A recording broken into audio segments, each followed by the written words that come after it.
Hello, I'm Granville Emerson, and welcome to Lidline Sports with my co-host, Seattle sports enthusiast, Renault Bean.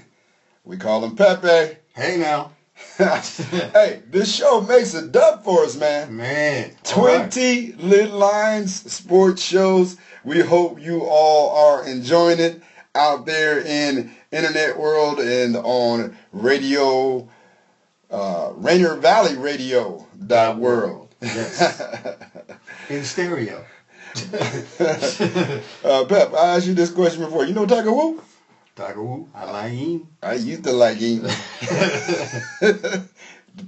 Tiger Woods, he's having little issues going on now. He was arrested over the Memorial Day weekend for DUI charges in Jupiter, Florida. Yes. We'll talk about that. Seahawks also in the news with Colin Kaepernick visiting the Seahawks. Hall of Famer Tez Kennedy passed away. Man, sad. That was very sad. That was tough. We'll talk about that more. And we'll talk about this ESPN article from sports writer Seth Wickersham that writes this article behind the scenes account of jealousy going on in the Seahawks locker room. Genoa City drama. What? That's a fictional city in the Youngland Wrestlers. Pep is going daytime soap opera on today.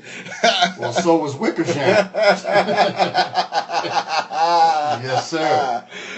Daytime soap opera. That's all right, Pep. That's a good one. All right. We'll talk new NFL rule changes. Yes, sir. Changes coming to the league this season. And we'll talk about who has the better squad. We even talk about who's going to win as well. But who has the better squad between the Cavs or the Warriors? Ooh-wee. But first up, let's, with no Memorial Day basketball game, or no games even over the weekend. Warriors had a 9-day layoff. Cavaliers 5 days before they finally tip it, like we all been waiting for. Tiger Woods had too much time on his hands. Yeah, well, at first thought, when you first hear the reports, you think, oh, what now? I mean, but after having heard some of this news story that has come out, it has nothing to do with alcohol, they're saying now, or he's saying now. And he's saying that it was a mixture of prescription drugs that caused his erratic driving. So, that's the spin. That is. My fraternity brother, beat writer, covers the Sacramento Kings, posted on his Facebook page the arrest report. Oh, nice. The arrest report says that it was alcohol and drug suspicion. Okay? The original police report said that when he stopped Tiger, he smelled like alcohol. All right. And he was belligerent. Okay. In the officer's words, right, he was acting arrogant. Well, that I can see that for sure. We can all see that, right? Yes. Like, why you pulling me over? Yeah. Because you swerving. It says he was swerving all over the street. Yeah, you're trying to kill somebody. He's like, Tiger, we pulled you over because that's not the way you get your swerve on. Bam. Maybe you got your swerve on a little too much. Right.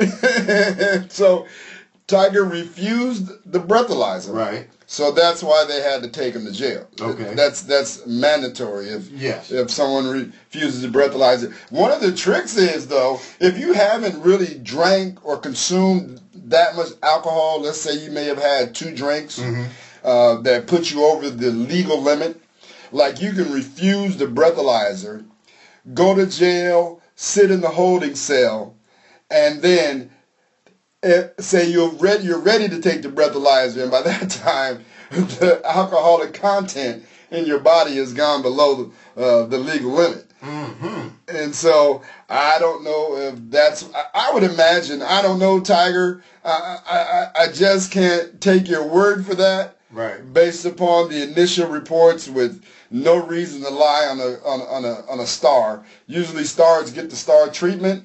Right up front. Good point. Yes. And so I believe it could have been definitely a mixture.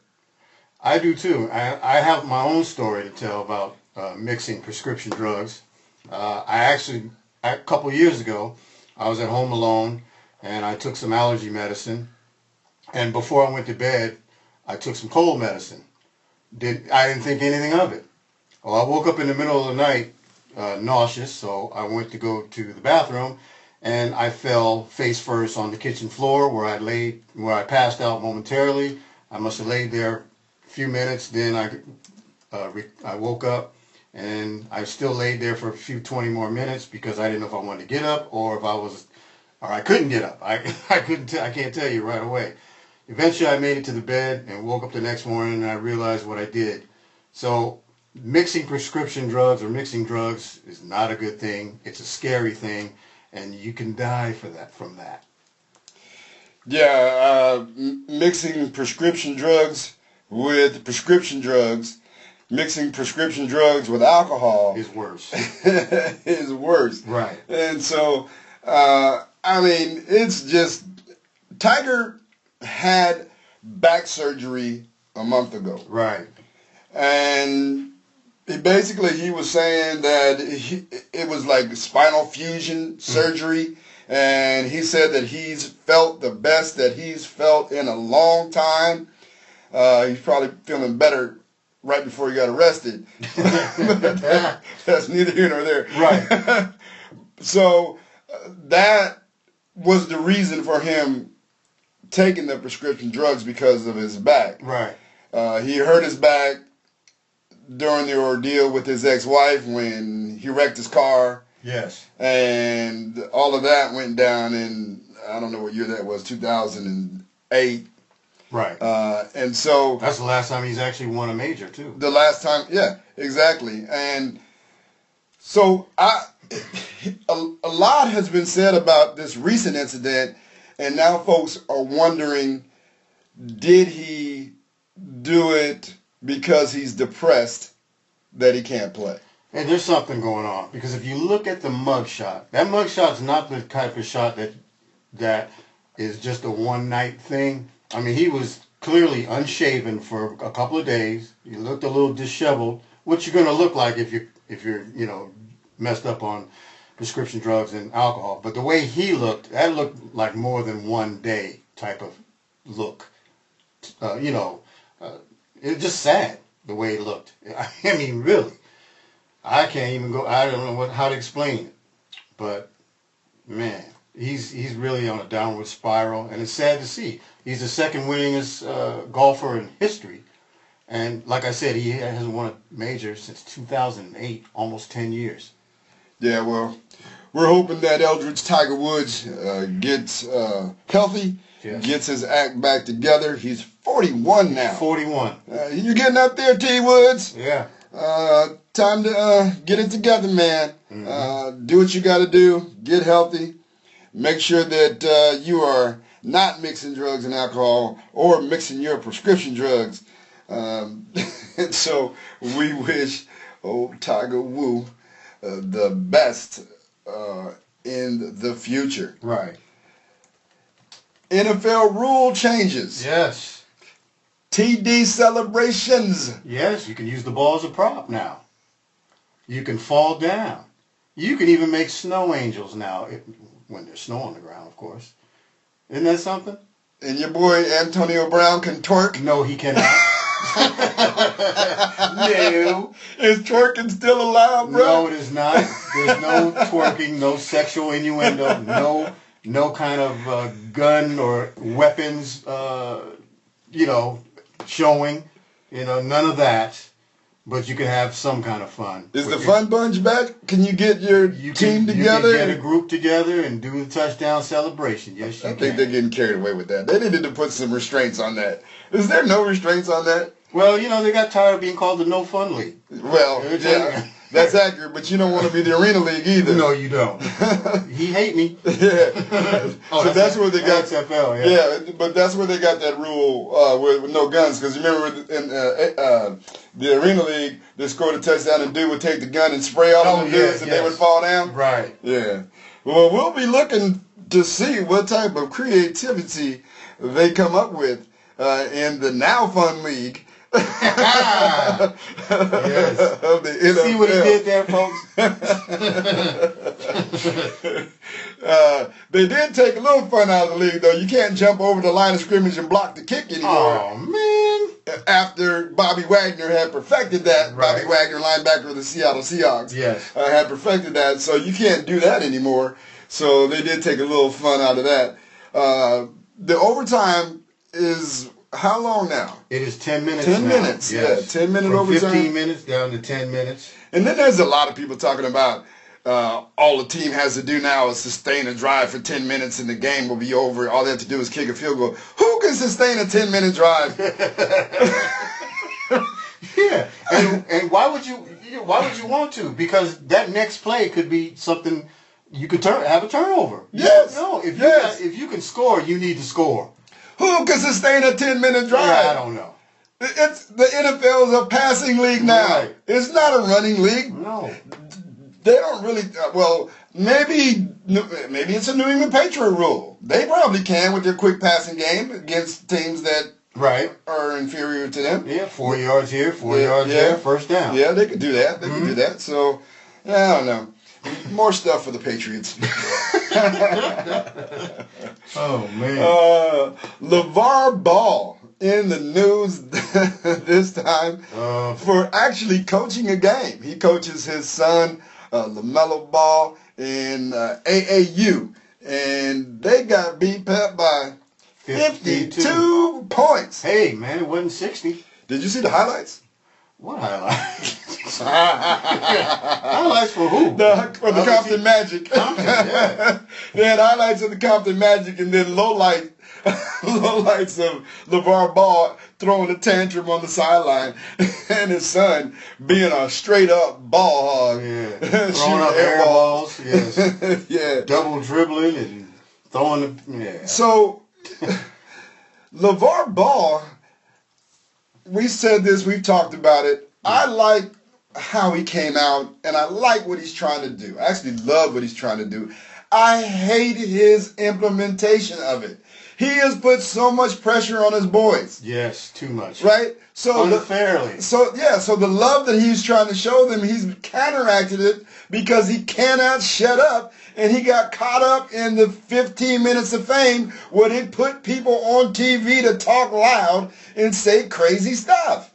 Yes. Right? They're crazy. And so now everybody's coming for the heads of his kids. Yes, and it's so unfair. So to get what I'm saying, people out there in Lidline Sports land, we all know that when you are a champion, other teams get up to play you. Definitely. Like they don't play any other team. That's a fact. Because they want to knock you off.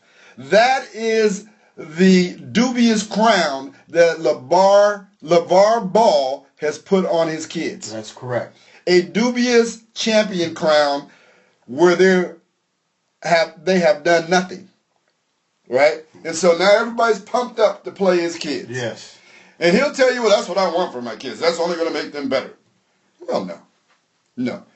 Everybody needs the opportunity to grow at the right rate. Correct. Right? Let's not put the cart before the horse. Yes. Right? Coming out with your own shoes, charging $450-something for a pair of shoes. Right. And now that I've been thinking about that, that's all wrong to me too. Because you would want to have a pair of shoes, hopefully, that people in your community can afford. Yes. So why you want to compare your shoe with Gucci and Louis Vuitton and all of that? Right? That's all he's thinking about. Yeah. Yeah. Well, you created a lot of noise behind it, but come on, man. Let your son get out there, be the number 1 or 2 pick, have a great rookie season, introduce your shoe line, right? Yeah. Yeah. That's all he needed to do. That's all he needed to do, especially since he had the know-how, which I applaud, and the wherewithal, which I applaud, to actually get a shoe model made. Yeah. Well, hey. Right? Yeah. Because a lot of people talk. A lot of people talk. Yeah, for sure. A lot of people talk, but have no idea how to execute it. Right. Right? So he was able to get all that together. I give him a lot of props for that. Definitely. But the rest of that nonsense, and then talking about folks' families, you got to stop that LaVar ball, please. right, before somebody hurt you. Talking about Kyrie's mom. Yeah, that was uncalled for. Definitely. That was definitely uncalled for. Back to football. All right. Colin Kaepernick met with the Seahawks right before OTAs began. Yes. Filmmaker Spike Lee had posted on social media that Kaepernick had signed with the Seahawks. Right. But then Bob Condotta, Seattle Times reporter, said, he tweeted, "Not so fast, Spikey." Don't get carried away with yourself trying to break news. Yeah, hello. Stick to filmmaking, Spike. Yes, sir. He didn't sign with the Seahawks. It was rumored that he was coming in for a workout, but he actually just came in and met with John Snyder and Pete Carroll and discussed the probability or possibility of him backing up Russell Wilson. Mm-hmm. Your thoughts on that? I think it would be a good move. We've said this before. Of course, I'm sure that the big issue will be dollars and cents. Yeah. I mean, you know, there was a fake report out there that said that he had signed for 3 years, $25 million. Folks, if you see something like that, you got to know that's not going to happen. There's no way he's going to get $25 million for 3 years. That's not going to happen. It's going to be a lot less than that. And he already knows if he comes up here, he's going to be signing up to be the backup.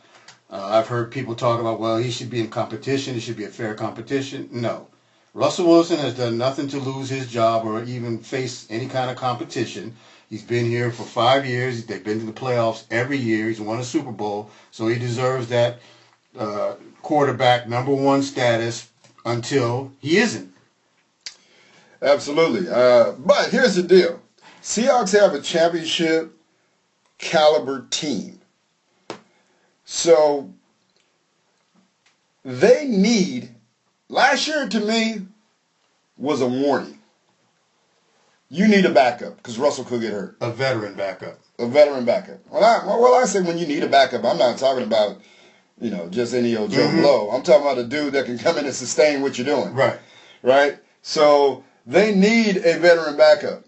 The Seahawks could offer Kaepernick, this is probably what they talked about, they probably wanted to get a feel of him as a person, a feel of where he wanted to go as a quarterback.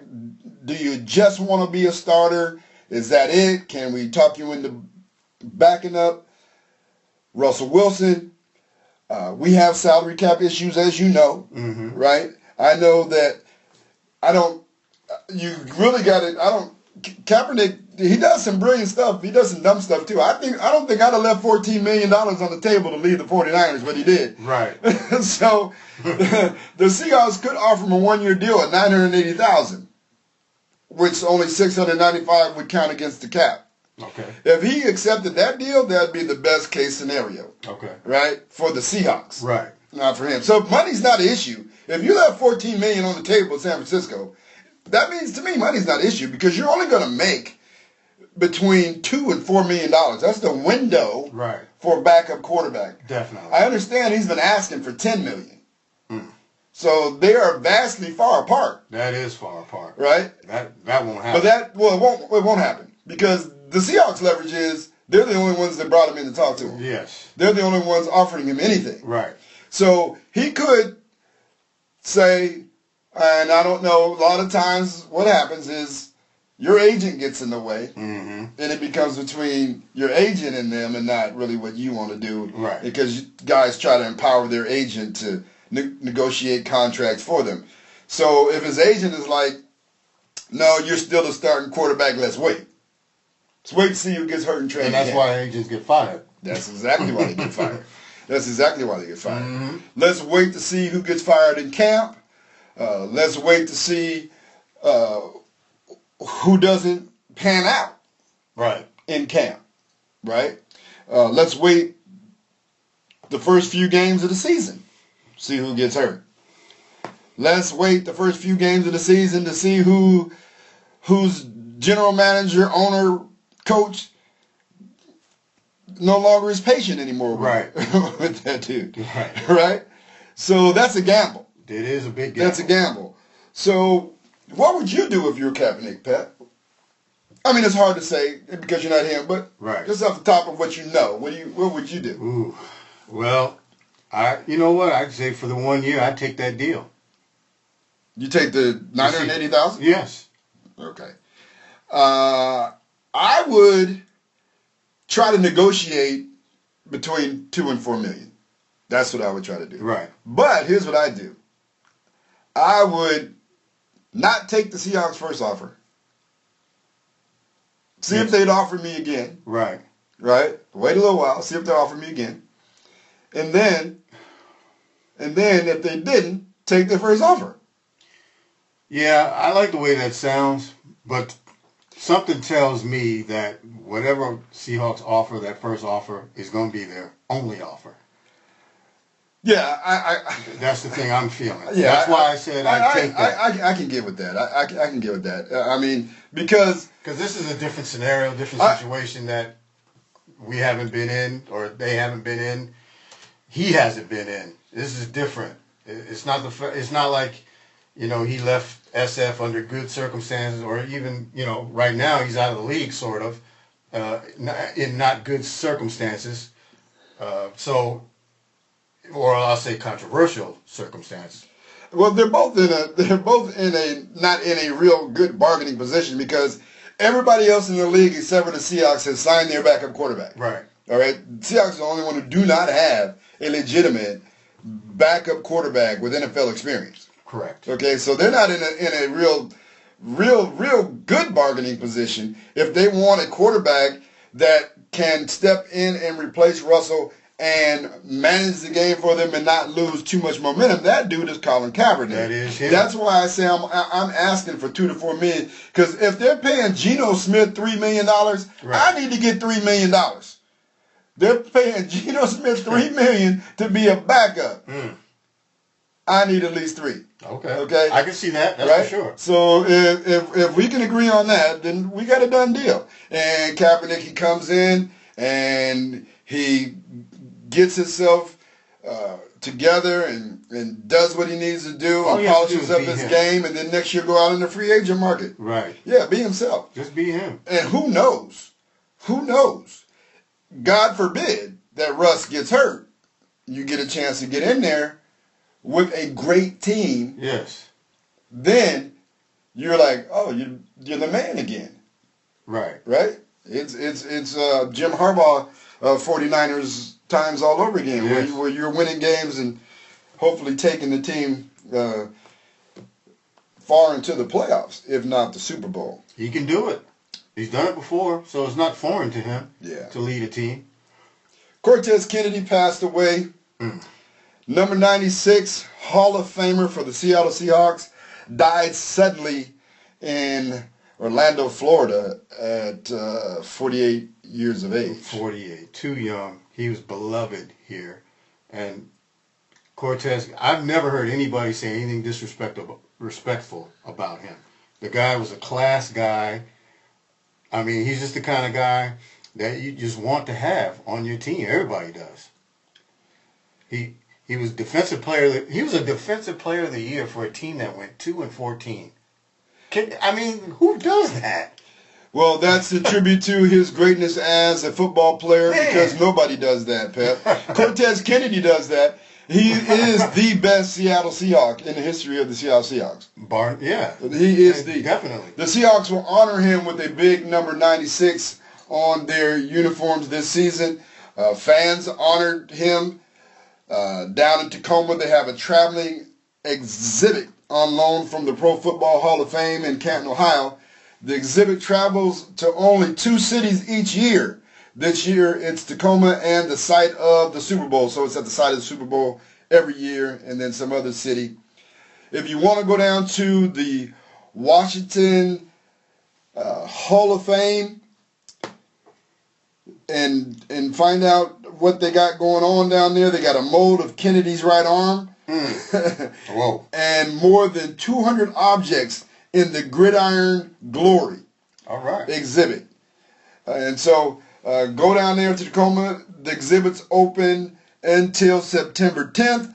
The Super Bowl trophy will be there until June 11th. All right. June 11th, down at the Washington State History Museum in Tacoma. I was like almost, I won't say in tears, but I was emotional. Right. Listening to the fans text their comments into KJR radio about Cortez Kennedy. Talking about where they met Cortez. Most of them met him at food places. He was a big dude. Yeah, he was. And then how Cortez would buy. What cracked me up is one guy texting how he took his kids to the movies, and his kid was like, "Dad, I want some popcorn." And Cortez Kennedy was sitting in front of him. And Cortez took his popcorn and passed it back to the kid and said, "Hey, have some of mine." And the kid was like, it was the biggest box of popcorn I'd ever seen in my life. Took half the row. And he was a genuine dude. And I never met Cortez Kennedy. I kind of felt emotional about it because I have a mentor by the name of Barry, who was the EOP director at Long Beach. Welcome back to Lidline Sports. I'm Granville Emerson with my partner, Rendault Pepe Bing. What up? A lot is going on, man. Oh, did you see this? This was funny. The kicker. Did you post this? Because you're always posting stuff from the kicker. The headline was, FCC shuts down TNT for indecency after showing Shaq's big toe. Oh, man. Did you see Shaq's big toe? Did I? That was nasty. Man, it was Why terrible. would they do that? Like, why would he do that? Man, I'm just glad I wasn't eating when they showed that. I'm like, come on, man, you can't be doing it. You know, you're going to have to prep us for that. You just can't just be willy-nilly showing folks Shaq's big toe. Oh, no. Please, boy, do I hate seeing that thing. Oh, man, that was crazy. The buzz in the sports world has been the talk about this article written by ESPN's Seth Wickersham titled, Why Richard Sherman Can't Let Go of the Super Bowl Loss. Right. Did you read that? Yes, I read most of it. I'm not going to say I read the whole thing because it was pretty long, but I will go back and follow up. I read the whole thing. But I did read quite a bit of it. You know, and listen, we all know that there was some hangover from that loss, no question, especially the last 2 years, and attributed to the defense always having to carry the load because the offense isn't performing the way they should be. Well, I feel like that was just this past season. Well, it was quite a bit the year before as well. I'm sorry to cut you off, but the fact of the matter is they got it together pretty much in the second half of the previous year. So, you know, so they felt that, well, here's my thing. My thing is, yeah, they had a hangover, but they're focused on the wrong thing. Yeah, the focus is on the offense and their inability to score. 5 times last year out of 13, or excuse me, they scored 13 or less points. That's terrible. But that's on Bevel. Yeah.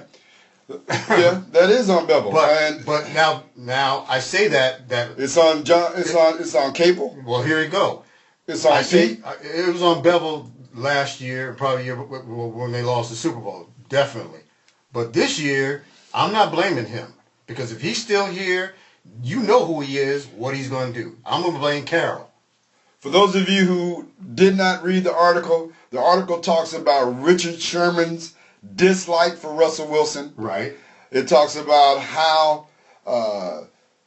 the defense is at odds with the offense, and they feel like they have to carry the Seahawks all the time. And they have been. That Russell Wilson's interception in the Super Bowl was what lost in the Super Bowl. So he's mad at Russ for throwing it. Yes. He's mad at Pete Carroll for allowing them to call the play and not give the ball to Marshawn Lynch. Right. At the 1 yard line. That is correct. Although Marshawn had been stopped 3 times on short yardage situations, it talks about how the rookies nowadays have no respect for the veterans, how Richard Sherman made Jermaine Ifedi, last year's rookie tackle, get up from the desk because the veterans sit in the desk at the meetings and the rookies sit on the floor. Yes. And all of that, how...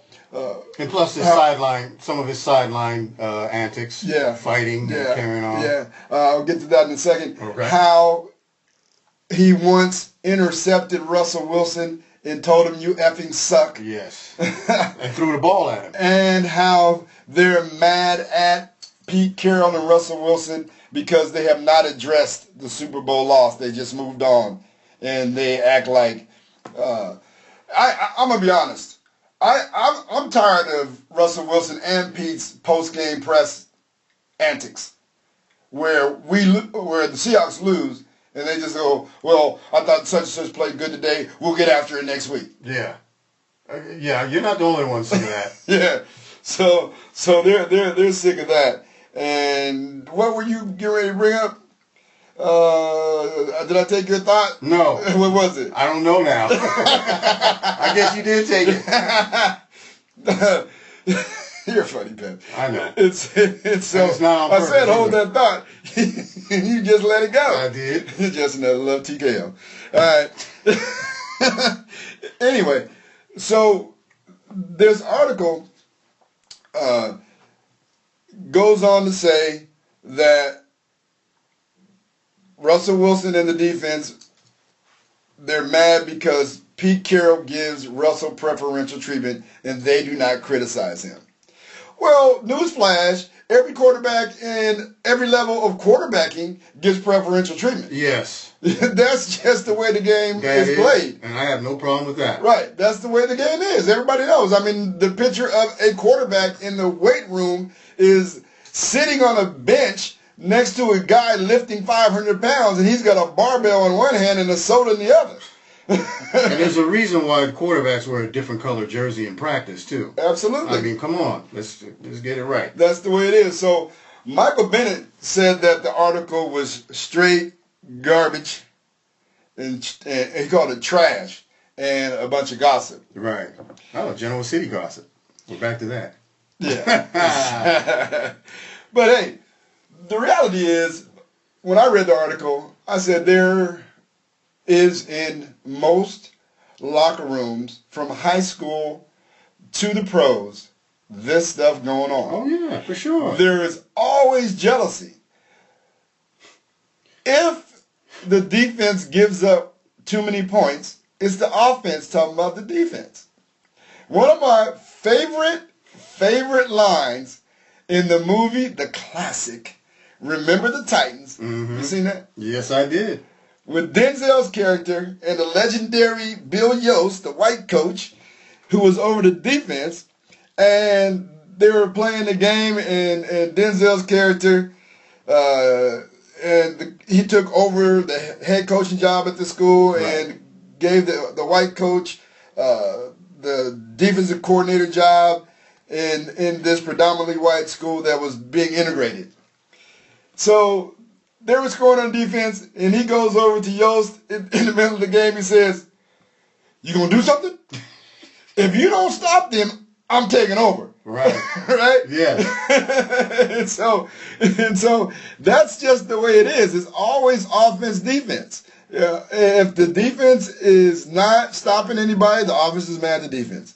If the offense is not scoring and the defense is on the field all the time, then the defense is mad at the offense. Here's what's frustrating, especially when you're on defense. You get a turnover. You get the ball at the 45 in good field position, and then the offense comes out and gets 3 and out. Yeah. You know, it's like, what did we just do for you? And this is how you pay us back?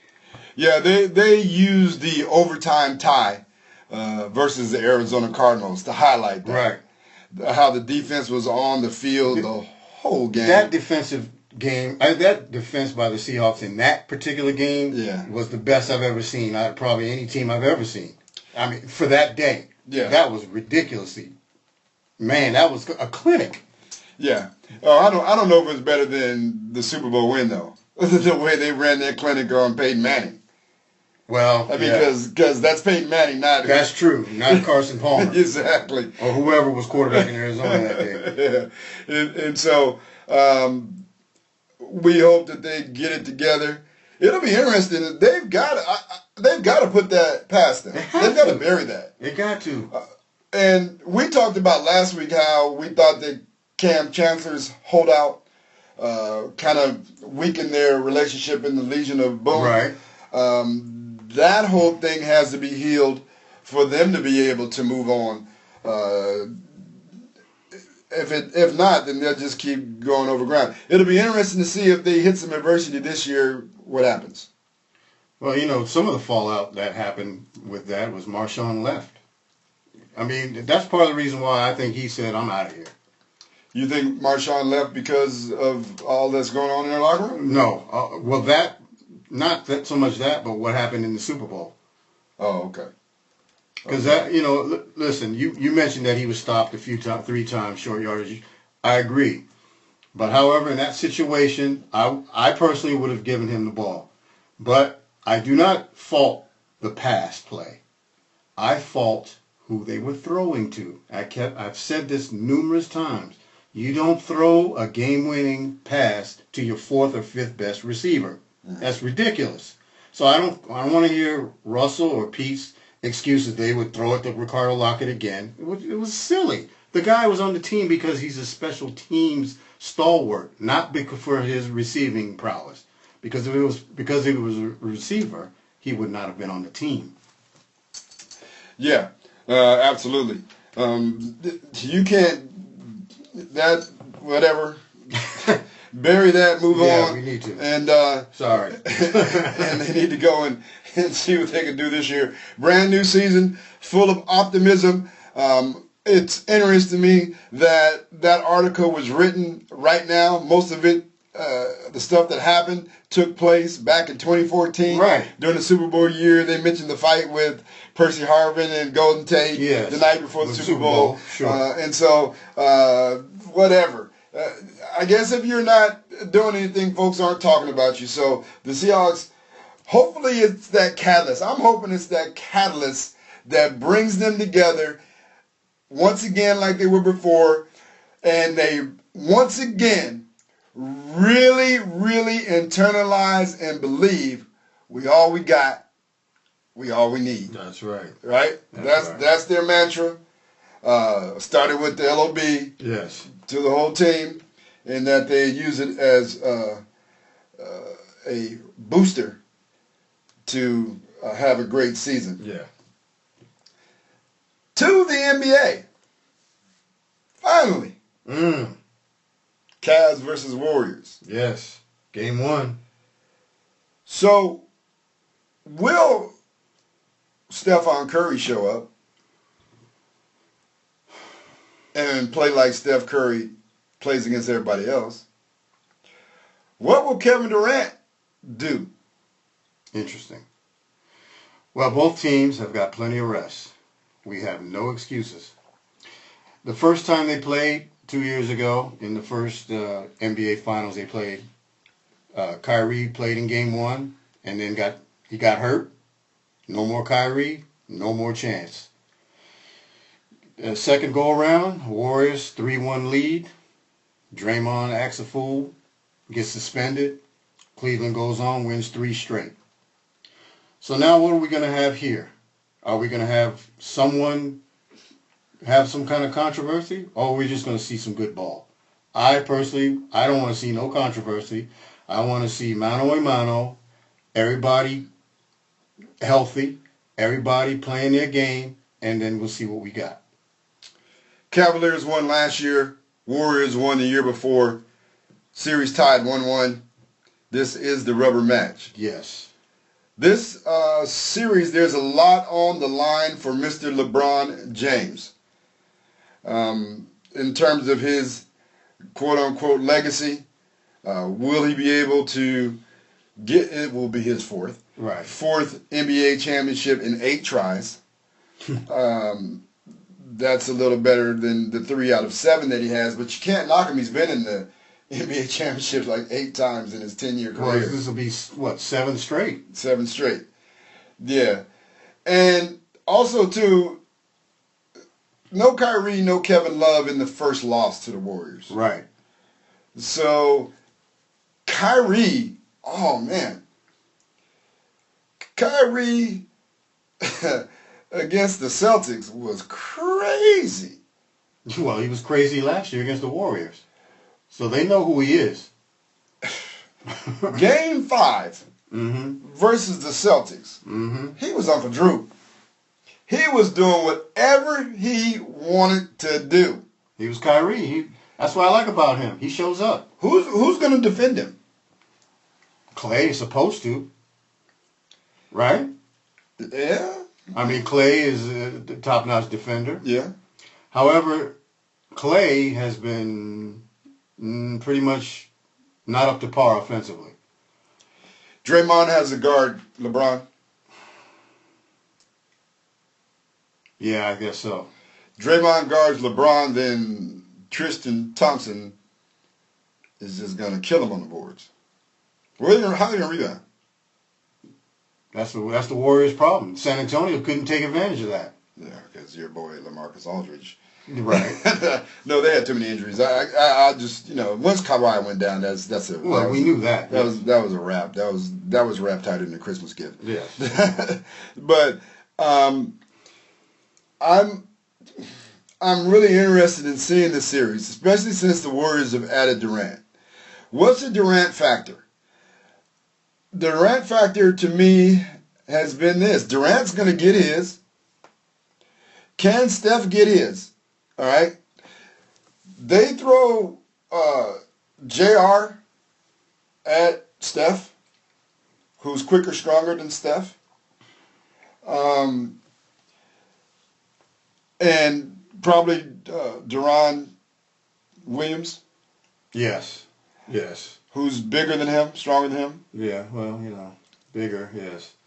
Yeah, he played pretty well. He had 14 in the game, man. He's 6'3" and bigger, yes. He's lost weight. He's not the doughboy that he was in Dallas. No. Yes. He's still got some dough in him. He's in shape. So, Kevin Love. If Kevin Love and Kyrie... So, here's the deal. I said this last year, okay? For Cleveland, this is what it was last year. I'm not even sure if it's true this year, though. Last year, I said this. I'm picking the Cavaliers. And I'm certain that the Cavaliers will win if they hold Golden State under 100 points. Right. Okay? And 3 of the 4 games they won, they held them under 100. And the 4th one that they won, Golden State scored like 101, 102, somewhere around there. But Cleveland is scoring so many points now. Yes. Golden State allegedly has the best defense in the league. Weren't they ranked number 1 in the league? Yeah, I think they were. Okay. So they play very good team defense. Draymond, Clay, really good defenders. Durant, no. I know. Stephen Curry, no. So I'm picking the Cavaliers. Who you got? I'm going to pick the Warriors. Okay. State your reasons why. Well, they want to prove that, for one thing, they want to prove that 3-1 debacle was an aberration because of Draymond not having him for that game, and they just got out of focus. So, revenge. Right. Better get ready. That's right. For the big payback. That's right. Revenge. That's right. And they got KD now. Okay. So my thing about KD now. But they got KD and they weakened their bench. That's for sure. They've weakened their bench. They got Livingston coming off the bench. Right. They got Iguodala. He's 100 years old. Yeah. coming off the bench. JaVale McGee. Yes. So I don't know. I still need to, because to me, I want to see what Klay Thompson shows up. That's my guy right there. Klay Thompson is my factor. He has to be a factor. He has to be consistently 15 plus. Because you know what happened when they added Durant, that pushed him down to the fourth tier. Yes. Right? So he's the fourth option on their squad. Draymond shooting threes more than he is in the playoffs. So he hasn't shot the ball well. I don't know if it's all in his head that he's not the guy. You know what I mean? Yeah. He's not the second shooting option, if that's in his head or not. Definitely is. I think his dad's whispering in his ear. Yeah. Yeah, you can never discount that at any level. No. You know what I mean? And so once you get that pressure of folks trying to tell you you need to shoot it more, why are you deferring, what's wrong, and you're in your own head trying to figure out what shot's a good shot, what shot's a bad shot, should I shoot it now, should I pass it, whatever. I think that Klay Thompson needs to do this. He needs to focus on playing defense and let his offense come. Right. Okay? If he gets involved defensively and stops worrying about his shot, then I think it will come. But he has to step up. He definitely does. He has to step up. Because if he doesn't step up, then they'll be the same Warriors. They will. They'll be the same. And I think that Cleveland is so much better. I think they're so much better. LeBron's having one of his best years. He's averaging 27, 7, and 7. Right? Having one of his better years in the playoffs. And you've got Kevin Love he finally looking like he belongs with the Cleveland Cavaliers. Yeah, he's finally. Right? Yes. He looks like he belongs. He looks like he's comfortable in his role, doing what he's doing. And then you got Kyrie, his confidence looks like it's just through the roof. Mm-hmm. Like, Kyrie came down on Avery Bradley, like, near the Celtics bench. And he just, like, looked at him and just pulled up and shot a three. Like, net from about 40 feet. Right. And then when you try to crowd him, his handles are so tight, he take you off the drill. He's got the best handles in the game right now. But I don't know who has better handles. Right. And I so ain't disagreeing with it. I'm just going by what the people say. Then you got Tristan Thompson, his defense, his aggressive rebounding, his offensive rebounding, those extra possessions that he gives you. Yeah, but will Kardashian mess him up? You come up with some crazy stuff. You're welcome. The Kardashian curse for Tristan?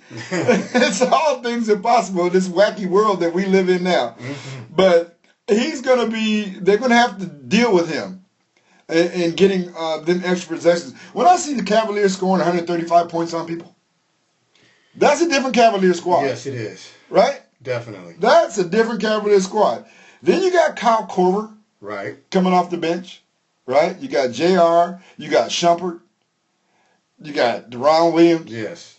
They are, LeBron James. The awards are, I think, Friday night, maybe? NBA awards, are they Friday night? I don't know. Check your local listings. But LeBron James, General Manager of the Year. Just give him the title of GM of the Year. Because you know he put that squad together. Yes, he did. Right? No question. No question about it. He's like Tony Montana. I put this together. Really? Me. Not you. Not you. Me. LeBron James. GM of the Year. He put together that squad. And I said before, I thought when they got Kyle Korver, I was like, it's over. They've got a real three-point shooter that if you double LeBron, he might be the best one out there of all the players. He might be the best three-point guy out there. He is the best. That's who he is. Yeah. That's his DNA. I mean, you can look at Curry all you want to, but Korver's the one. I don't know if he's a better three-point shooter than Stephen Curry. I'm not saying better, but he's right there. Yeah. Like I said, he is a legitimate 3-point threat that you're not going to be able to double LeBron. And you know what? A guy like that, when you see him get hot, that actually gets another guy going too. Yeah. Especially a guy that's like, ooh, let me get in on this. If Kyrie is hitting threes, it's going to be interesting to see the scores of this game. Yeah. Of these games. Especially that first one. Yeah. That's going to be that. Will we see like 130 to 120 something, or will we see 101 to 90 something? I don't know. I feel like, although Golden State is the number one defensive team, I feel like Cleveland's a much better defensive team. Much better. And I feel like they're going to impose their will on Golden State. And I don't know. I'm really anxious to see this, and I don't see them stopping LeBron either. I don't. Has anybody? No, especially since LeBron has added the 3-ball to his game. Right. Right. I mean, because that was a deal on LeBron. Back above him. Yeah, you can go ahead and shoot that if you want to. Mm-hmm. Clank, clank, clank. Right. And he'd be shooting them. Clank, clank. Now you can't do that. Yeah, he's hitting them. But like I said, that's that Korver factor. When Korver comes in and starts hitting, that rubs off. I'm telling you, that's contagious. Oh, well, that is contagious all around for teams. I mean, when you have a hot guy making shots or guys making shots, everybody gets involved. And when you got a team where guys are missing, everybody misses because happens all the time. You feel that pressure to make a shot because nobody else has made a shot. So, Thursday, game one, 6 p.m. Eastern. Pacific. 6 p.m. Pacific. 9 p.m. Eastern. Yeah. I'm just glad I live on the left coast out here on the west coast. You guys on the east coast, you up to 1 o'clock in the morning. Got toothpicks between your eyes. Trying to watch the fourth quarter. I sure did. I can't even lie. Back then, it was tough. I know, right? Man. I remember being in Atlanta one time watching a Monday Night Football game that went into overtime, and it was like 1:30 in the morning. I'm like, how do they do this? How do you get up and go to work the next day? It's terrible. I know on the East Coast they got to have a whole lot of productivity loss on Tuesday mornings after Monday Night Football when the East Coast teams are playing. Because that's just so late. What's going down in the town, Pep? Well, congratulations to the Seattle Garfield High School girls track team. They won the state championship. Yep, congrats to them. And also, let's give all the women props. Give the University of Washington's women's program. The rowing team. The women's program. Softball. They're in the World Series. Right, but the rowing team won the NC2A rowing championship. Here's something you don't know. In a historic sweep. What do I do not know? That with that win, that's 500 championships for the Pac-12 of all the schools. Nice. Shout out to softball head coach Heather Tarr and the Lady Cruise head coach Yasmin Farouk.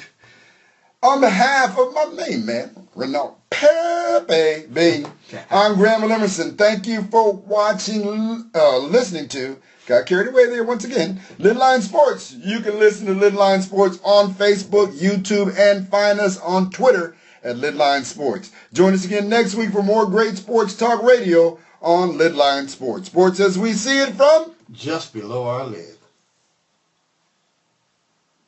I graduated from and was a mentor to me. Cortez was his nephew, and I used to listen to him talk about Cortez all the time. And when he found out that I was from Seattle, he knew I was from Seattle when Cortez got drafted there. And then the whole time Cortez played here, he would talk, and he would always talk about Cortez. And he came up here for the ring ceremony when Cortez got inducted into that. And so when I was listening to the tribute on KJR, I was like, man, I wish Barry could listen to this, man. Because I know the type of guy Barry is. Like me, I pour into my nephews. Right. And Barry's like me. He doesn't have any kids either. Mm-hmm. And so I'm sure he poured into Cortez like I pour into my nephews. And I could just I know he was devastated by the loss, and so it was tough. So Cortez, you're in our heart. Rest in peace. Yes, sir. And we'll remember you this season for the great guy that you were off the field and the beast you were on the field. Oh, he was. When we come back, we'll break down the ESPN story